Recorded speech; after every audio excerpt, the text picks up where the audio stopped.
5 ways to achieve peak performance at work. What is up, everybody? This is Vishak here, and I'm the founder of Power Dynamics. In today's video, I'm going to be breaking down 5 steps as to how you can achieve the peak performance at your work. So let's get started.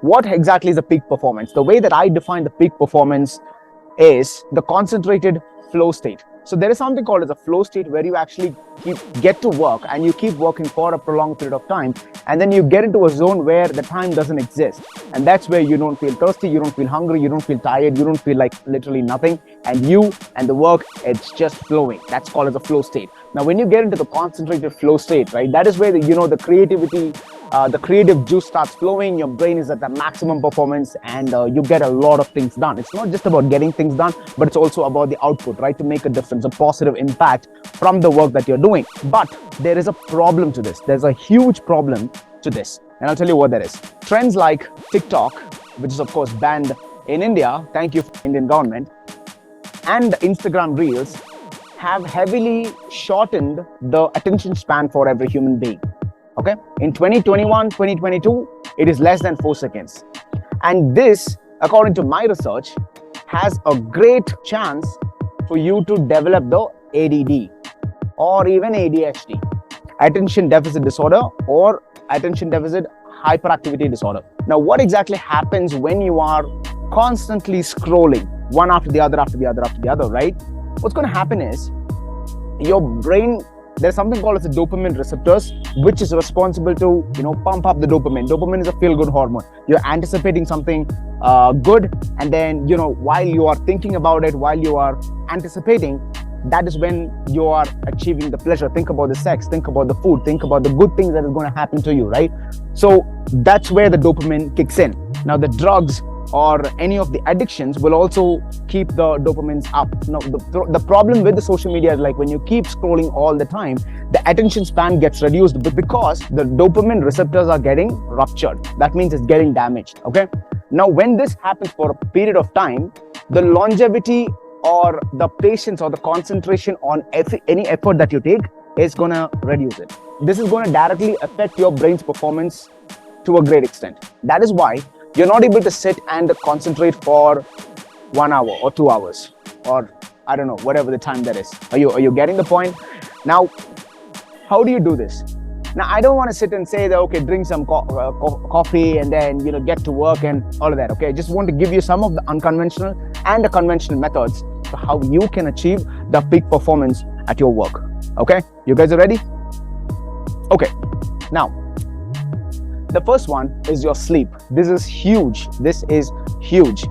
So I'm not a person who want to put a number to it and just say, okay, get 8 hours of sleep, 10 hours of sleep. Your lifestyle is all about, your lifestyle is all different. Our lifestyle is all different. What you need to focus is on the quality and not on the quantity. You can sleep for 10 hours of tossing and turning, but then there's no quality, there's no depth in your sleep. But at the same time, if you get 5 to 6 hours of sleep, but it's solid, and that goes a long way. Now, I'll tell you what, I've been waking up at 3:30, 4 o'clock every single morning for last, 6-7 years, I don't even remember. So I don't need an alarm clock, or I just wake up. That's called as a body clock, right? I mean, it just works like magic. The clock hits the time, and then you're up. And then because I have patternized that schedule, it is actually helping me on the next day. So that's the way that you're gonna optimize your sleep. So for you to optimize your sleep, try to dim the lights, keep your bedroom dark, pitch black, completely dark. All right, try to dim the lights during the evening time. Try minimizing your phones, your laptop, any of the gadgets that is messing with your eyes. So you don't want to add all that, and try to sit in silence for a while. Try to do that. Try to do some stretching. All of these things can help you sleep. Okay, which brings me to point number 2. Pump the oxygen to your brain. Now, I'll tell you what, your brain, for it to function at the maximum capacity, you need 2 things. One is the blood and one is the oxygen. I'm going to get to the blood part later. Okay, so for now, you need a lot of oxygen in your brain for you to experience that creativity, to experience the flow state much faster, and to also keep going even past your threshold, the pain threshold. Okay, so everybody has got a pain tolerance, right? So when you do this for a period of time, what happens is you're going to experience a fatigue.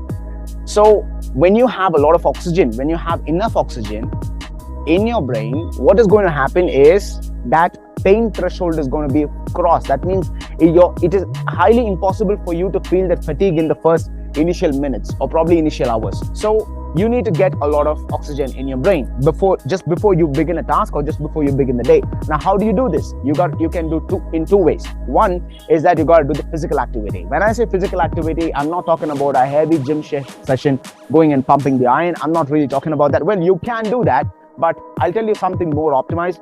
To do this more optimally, how you can do is, one is the sprint. I'm talking about fast running, right? As fast as you can, as long as you can, do it for about 10 minutes and you're going to get like pumped, like really like, and that also promotes a serotonin, which is your happy hormone. That means when you sit for work, you're not just sitting for work, you're going to put your heart into it along with your brain. You're getting it? Not literally, but metaphorically.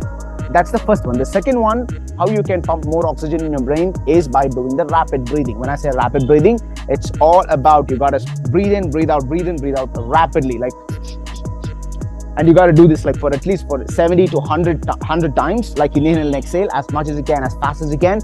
And then you're going to feel a little tiredness, you're going to little fatigue or whatever in your body, but then your mind is going to be so open and it's going to be glittering with stars.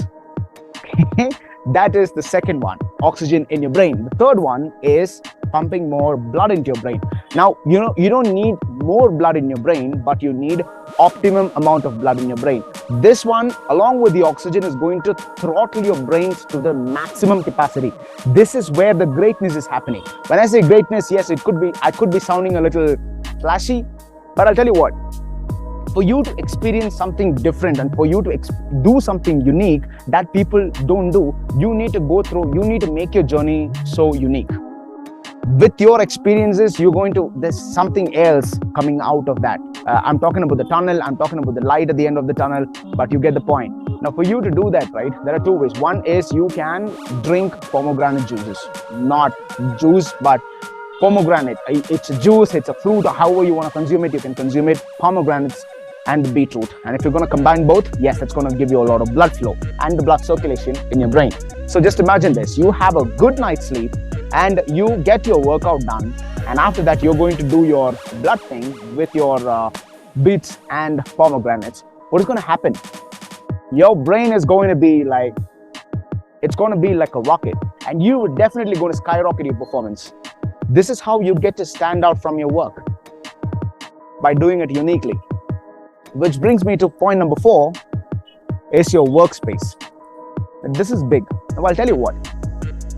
First and foremost, you need to have a clean workspace.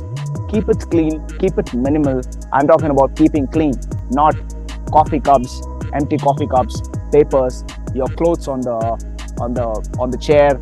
You don't want all of that kind of crap, because everything suggests something, and your energy needs to be contained, not scattered. Your energy needs to be contained and not scattered. So for that to happen, right, the moment you enter into your workspace, now you could be working in your office or you could be working in your home. If it is in your home, you got a certain level of control. But if in your office, well, tough luck. You don't have a control because you don't have a choice. Just got to go with it. But still, you can keep your space clean and neat. It's not just about keeping your workspace clean, but also your laptop or the computer.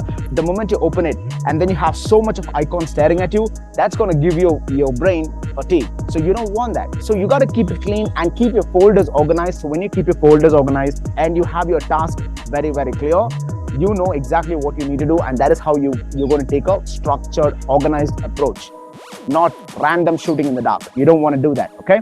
So you're going to get mentally fatigued much faster. And that's the way how you can squeeze the maximum efficiency from your workspace. Number 5, I'm going to give you 5 things as a pro tip for you to increase your efficiency. Number 1 is a 100-minute block. When I say 100-minute block, 90 minutes of intense work, 10 minutes of utilization. Again, it's an active break. When I say active break, you can do the jumping jacks, you can do stair climbing, you can do like nature walk, you can get some sun, any of these things, not just chilling and looking at your phone and staring at the TV. That's not a break, okay? That's again, you're like fatiguing yourself. The second one is keep the water bottle. Keep the water bottle just next to you. You don't want to walk around. When you are in a zone, the moment you get up and walk, you're out of the zone. That means it takes at least 30 to 40 to even 45 minutes to get back to the zone. For just 2 or 3 minutes of your water break is going to completely shatter this particular zoning in, and you don't need that. You've got to be in the zone at least for 90 minutes, and that is how you're going to squeeze out your maximum efficiency. Okay, so have your water bottle close by. Next one, ergonomics. When I say ergonomics, have a great chair so that you're not feeling tired. Sitting on the bean bag, sitting on the stool that makes you uncomfortable, having a bad support for your spine, all these things, right? A little bit of uncomfort in your workspace while you're sitting and getting the workout done, getting your work done, it's gonna make you very uncomfortable. That means you're not really into the zone and your mind is actually paying attention to a lot of other stuff.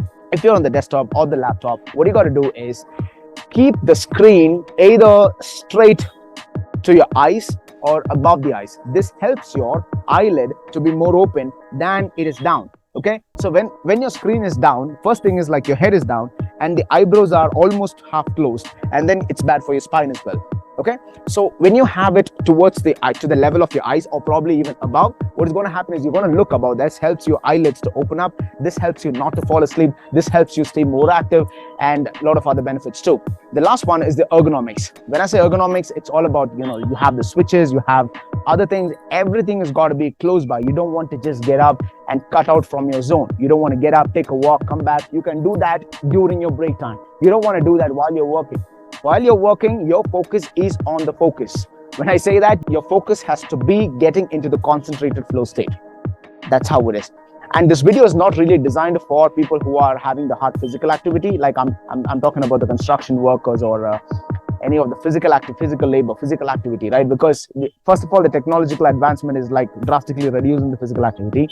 So this is not designed for that. I'm talking about a computer, on the TV, on the laptop, whatever. You get the point. So my friend, point what I'm trying to make is get to work, stay hard, make it big.